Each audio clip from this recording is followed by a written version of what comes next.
कृपासमुद्रं सुमुखं त्रिनेत्रं जटाधरं पार्वतीवामभागं सदाशिवं रुद्रमनन्तरूपं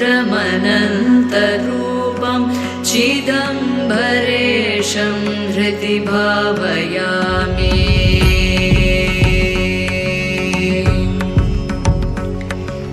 वाचामतीतं फणिभूषणाङ्गं